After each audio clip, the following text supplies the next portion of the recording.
Hi, my name is Dr. Howard Cohn. I'm a natural healthcare practitioner, chiropractor, and I've been in practice for over 22 years. And I'm here to talk to you about something I like to call your wake-up call. A lot of people believe that if they don't have symptoms, that they're healthy. That's not necessarily true. If you don't have any kind of symptom, it just means that you're symptom-free.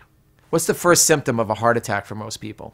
Did you know it's actually death, a fatal heart attack? So if you're waiting for symptoms to show up to tell you how good you're doing, it's not always the way to go.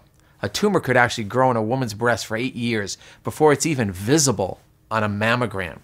So for 8 years, she thinks she's healthy, but she's not healthy. She just has no symptoms. Symptoms can also be a liar. For example, let's say I had an ingrown toenail or a toothache or an abscess tooth. Those are excruciatingly painful, yet they're simple and easy things to fix with a health intervention or medically. But what's the pain of cancer? What's the pain that happens of heart disease? Most times there's no pain involved. For years, and we're developing these problems. Long before somebody has a disease, they have dysfunction. So that's what we're interested in looking at today. In China, they say, don't wait till you're thirsty to dig a well. It's a lot easier to stay well than it is to get well. In our office, we actually have a sign on the wall that also says, the 5 most dangerous words are maybe it'll go away. Because a lot of people, when they do get some kind of random symptom, what do? Do they run to a doctor? No, they go, I hope it'll go away. Does it really go away? Not all the time. Our body compensates and so that we can deal with and go on. If you're swimming in the ocean and you see a shark fin and then you don't, do you feel better because it went away? You shouldn't. It probably submerged to sonar its friends for the feeding frenzy called your knees. So just because something goes away doesn't mean you got healthy. It means that your body compensated so you can go on and continue doing what you were doing. Most every time, that's what happens. So again, this is a situation that's happening. So where are we? Number 1, number 2, number 3 killers in America. What are they now? Number 1 is cancer. Number 2 is heart disease. Number 3 is stroke.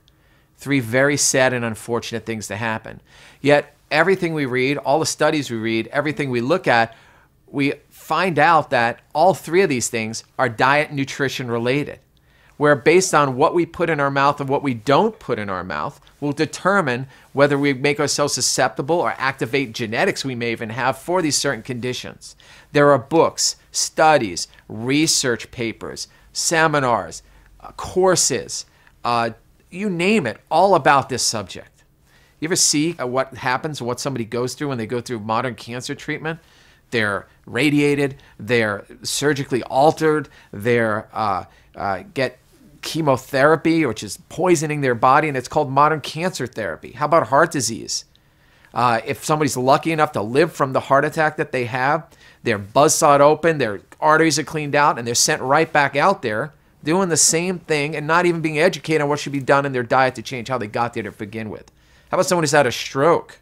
Half their body no longer works anymore, and they have to go through the brutal rehab program after they're done whimpering to get over the fact that half their body doesn't work anymore, where they might be defecating and urinating on themselves because they've lost bowel and bladder control, and they're trying to get enough function back to resume somewhat of a normal life.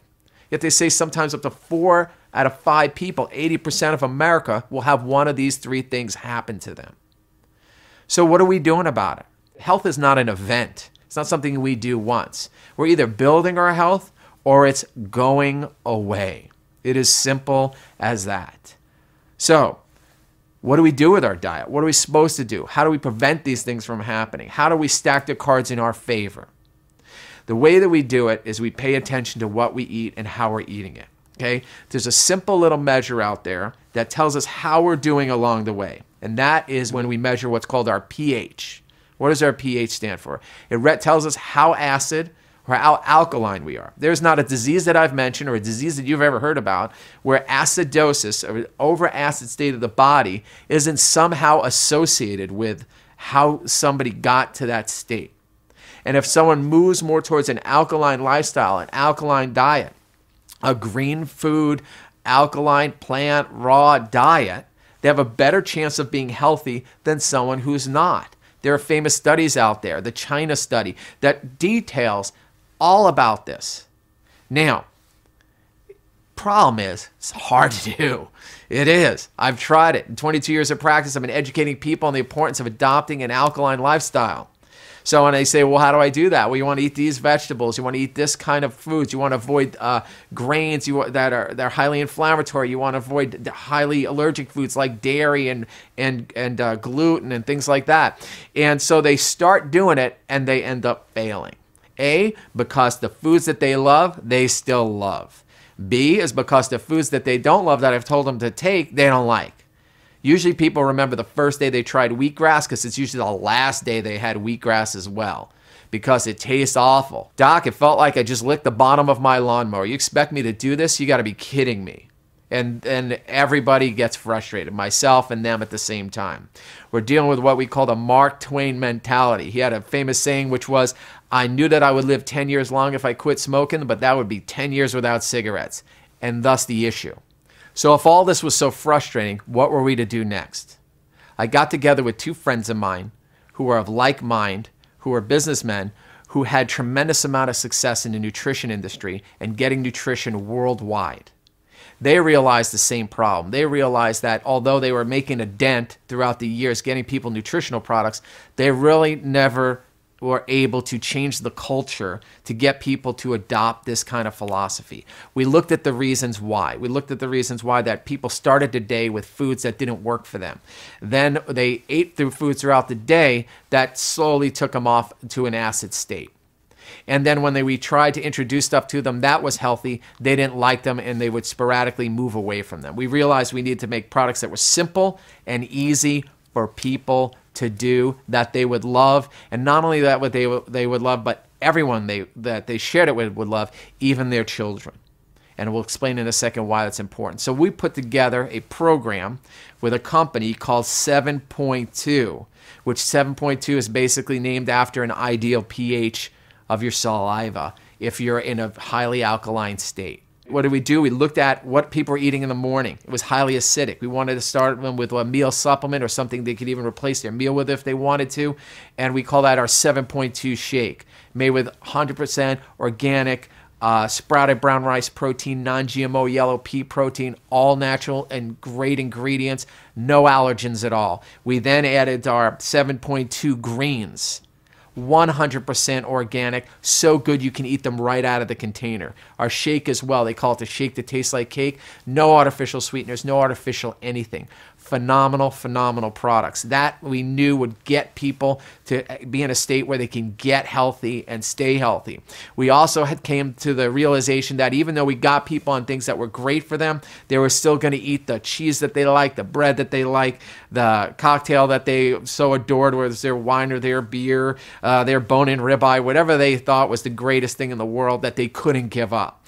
So we put together what we call an alkaline booster. We call it the Hall Pass. You pop a couple of these alkaline boosters. It's all natural supplement. A half hour to hour after you eat or before you go to bed gets you right back to an alkaline state, not allowing your body to sit in an acidic state from the acidic meal that you ate.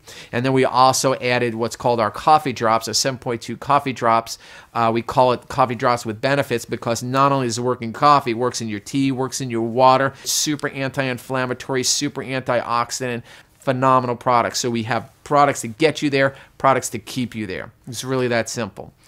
Folks, we also made it put a program together called a 72-day alkaline weight loss challenge. Why weight loss? Couple reasons. Number one is if you Google anything, if you Google weight loss, you'll see more people looking for that than anywhere else and anything else in our modern world. Why? Is because the diet that we're eating are making us fat.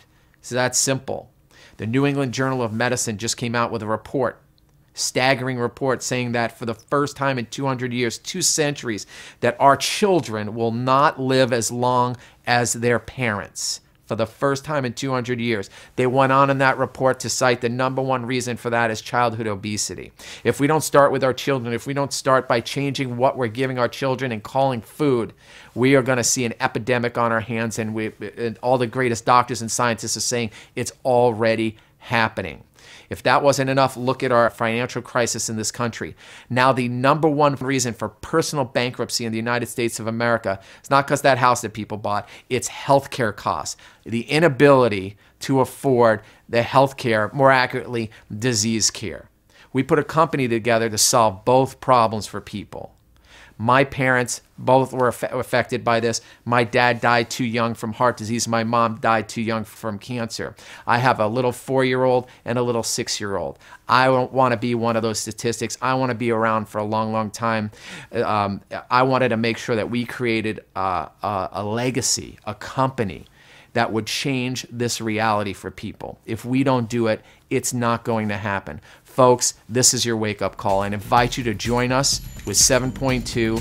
Get back with a person who shared this information with you. They cared enough about you to do it. Spread this information. It'll change the world for the better. I'm Dr. Howard Cohn. Thanks for being with me today.